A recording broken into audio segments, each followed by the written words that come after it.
الخبر الأول اللي عدنا عن مريانا وفضيحتها وردها على هاي الفضيحة. فمريانا نزلت بحسابها بالإنستغرام هذا الستوري اللي كانت كأنه بملهى أو بحفلة، فسبب هذا الفيديو بضجة كبيرة بالسوشيال ميديا، وقرروا انه يتهجمون عليها وخاصة متابعيها بالانستغرام. فقررت مريان انه تطلع وترد على هذه الاتهامات بحسابها بالانستغرام، فنزلت شوية ستوريات وتوضح بها الموضوع اللي هو هذا السؤال: امبارحة كنتي بكازينو انت واختك، واحد يسألها، فردت على هذا السؤال: اول شغلة هذا مو كازينو، ثاني شغلة هي اللقطة من فيديو بكرة على اليوتيوب، وثالث شيء هل الكازينو اللي عم تحكي عنه فيه اطفال، وكمان هالشيء راح يكون واضح بالفيديو. فقلنا خلينا ننتظر فيديو باكر ونعرف الحقيقة. وصراحة بوجهة نظري جيد انه طلعت ووضحت الموضوع، لانه هوايه صراحه اطفال يتابعوها. الخبر الثاني اللي عدنا عن نور مار واغنيته الجديده. فنور نزل بحساب الانستغرام شويه ستوريات يطلب بيها من الجلادين انه يفجرون الاغنيه مالته، وكل الناس عمود يعرفون انه باكر رح تنزل الساعه بالاربعه. شوفوا الستوريات. حاليا كل اللي بدي منكم انه من هلا لبكره تموا تنزلوا ستوريات وتشاركوا بكل مكان انه نور رح ينزل غنيه بكره الساعه 4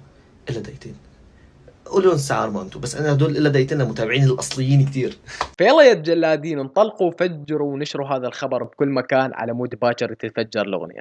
الخبر الثالث اللي عدنا عن ماريانا وردها على ياسو وريدر. فبعد ما ريدر نزل ديس تراك كرنفالي واللي قصف بهواية جبهات ومنهم جبهة ماريانا، فمريان نزلت بحسابها الانستغرام وردت على هذا الموضوع بهذا الستوري اللي شخص يقولها اغنيه كذا كذا تقصفك، هل لازم تقصفيه؟ فردت مريانا: تخيلوا اعطي من وقتي واقصفه، مو مستاهله حياتي.